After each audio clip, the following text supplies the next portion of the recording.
In this lesson, we'll learn how to use Illustrator CS5's new Shape Builder tool. Alright, so in previous lessons, we've walked through the Pathfinder panel and we've looked at all the different shape modes and pathfinders, exploring both destructive and non-destructive ways of using those different options. So, tell you what, before we move on, there's actually one tool over here in our tool panel that's new to Illustrator CS5 that actually is going to go really well with this Pathfinder and what we've learned so far. So, let me go ahead and show you the Shape Builder tool here. It's this little tool right here in your tool panel. It looks like a little arrow, in my opinion, maybe mousing over a potato or something, but it's probably a couple little circles, but let's go ahead and grab that here. Now, the Shape Builder tool is a really great tool that quickly handles the addition and subtraction between shapes, two of the most common functions that we find here within the Pathfinder. So, I tell you what, let's go ahead and take a look at some of the Shape Builder options, because these are going to be rather important as we move forward with this tool. So, in the Shape Builder options toolbox, we can get to that by double-clicking on the tool over here. You can see here that we have some gap detection options, now let me just reset this so we've got exactly the options that you've probably got. So I've reset those to default. Now we have gap detection. By default, that's turned off. What that's going to allow you to do is detect really small gaps between objects and either ignore them by making sure this is turned off, or fill them in and create a new shape including those gaps with this turned on. Now it does have some settings here. We can set it to small, medium, or large gaps, or we can actually come in and set a custom gap length here. Now, depending on what you want to do, I typically run with that off, but that option is there for you. Now we have an option here on by default that says consider open path as closed. What this is going to do is if we have open paths that maybe aren't closed, encompassed by anchor points and path segments, then the Shape Builder tool by default is going to treat those as closed shapes and add them into a shape or remove them from a shape, whatever you're doing. So that's what that option does. The next option, it says in merge mode, clicking stroke splits the path. This is actually kind of cool because what this will allow you to do is when you have shapes selected, it'll allow you to click on the stroke or the path that encompasses the shape and split that path. Now there's some color options here below that. By default, we're set to color swatches. I'm going to go ahead and show you what the artwork option does first here, so we're going to change that.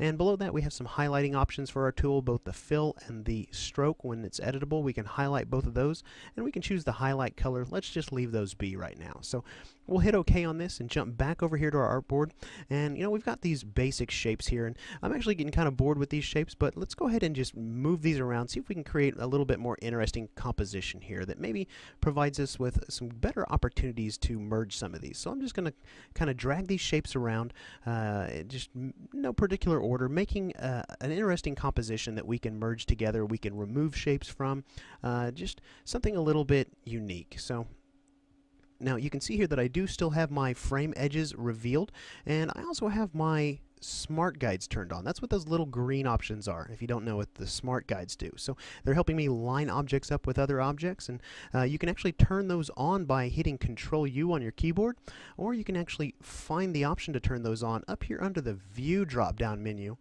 and Smart Guides right there. So I've finished dragging these shapes around, and let's go ahead and go back to our Shape Builder tool. I'll go ahead and center this up first, and we'll zoom in here.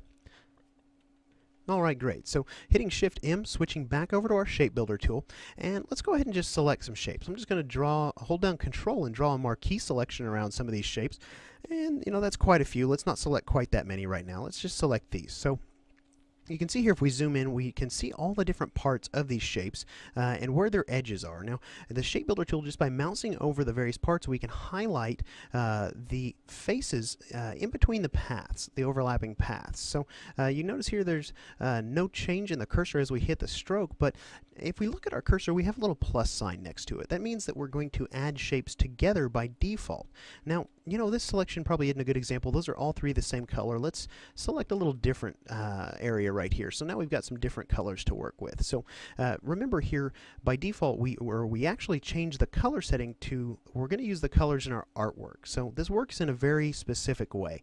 In order to determine what color attribute is passed to our new shape, it depends on how we combine the shapes. Now to combine the shapes, all you need to do is click inside one shape and drag it into another, and that'll combine those two shapes. But check that out.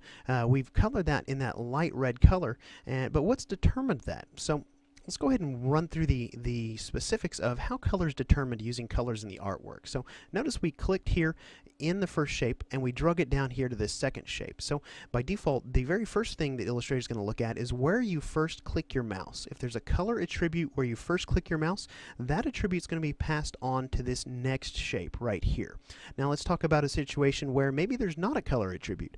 Maybe we come up here onto our artboard where there is no shape and we begin drawing a path like so. Now in that situation, Illustrator, you can see here, look to where the mouse was released. We released that mouse right over here under this shape, so those color attributes were passed on to this new shape that we just created. Let's go ahead and just take a look at one more scenario here. Let's say that we combine shapes here that don't have a color attribute when we click our mouse, and there's not one where we click our mouse and release our mouse over here. So let's go ahead and talk about what happens there. Let's just draw a path here through these shapes, and let's end it right here in this white space. You can see here what it's done is colored in that dark red color. But why has it done that? Well, the reason why is whenever you click and there's no color attribute here, and you drag, then you click, release your click here, there's also no color attribute. Illustrator is going to go and it's going to look for the topmost object in those objects that you drug over. And it's going to use the color attributes of that topmost object to color the new object. So you can see here that's one way of combining shapes here. Now we can just simply click and drag and basically combine shapes on the fly, creating new shapes.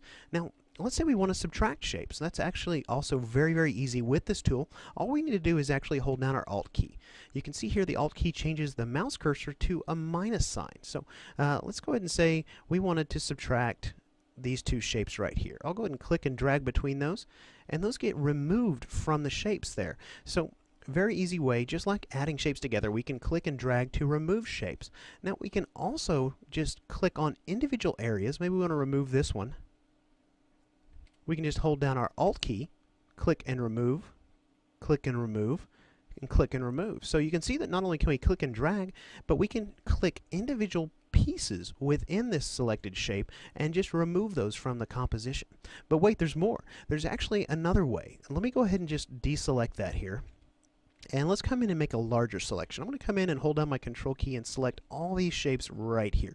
Now let's say we wanted to take and combine sort of this area right here into one shape. Well, you know, we can't draw one path through all of these little pieces. How could we do this all at the same time? Also very, very simple. All we need to do is make a marquee selection. But how do we do that? We can do that with the Shape Builder tool by adding the keyboard modifier Shift to our selection. So let me hold down our Shift key, and I'm going to click and drag, and you can see now we're drawing a marquee selection. So we can draw that down and select all these different shapes, and you can see that Illustrator combines them all using those same artboard color options that we talked about earlier. Now let's go ahead and undo that, and let's talk about another color option. I'm going to jump back over to our Shape Builder options here. And let's go ahead and drop this down and let's check out color swatches. And for this option, I think that it's easiest to see what this does if we go ahead and check this cursor swatch preview right here. So let's go ahead and check that and hit OK. Now, notice here, initially there's no change, but you know, we have no objects selected. So let's come in, hold down our Control key again, and select some of these objects. So notice in doing that, our cursor's changed. We now have a swatch above it. Let's come over here to our swatch panel and take a look at which swatch we've got selected. So right now it looks like we have a single black swatch. I tell you what, let's go ahead and deselect that. Let's select maybe this red swatch right here. We'll select those again. And now what we can do, you see we have a swatch highlighted here in our swatch panel, but we also have 3 swatches above our cursor. We can now use our arrow keys, the right and the left key, to cycle through the swatches in our swatch panel and determine which color is applied to our new shape. So let's say we want to apply maybe a darker blue color. Let's just cycle through here and pick, that looks like a good one there. Let's go ahead and use that to combine these shapes right here.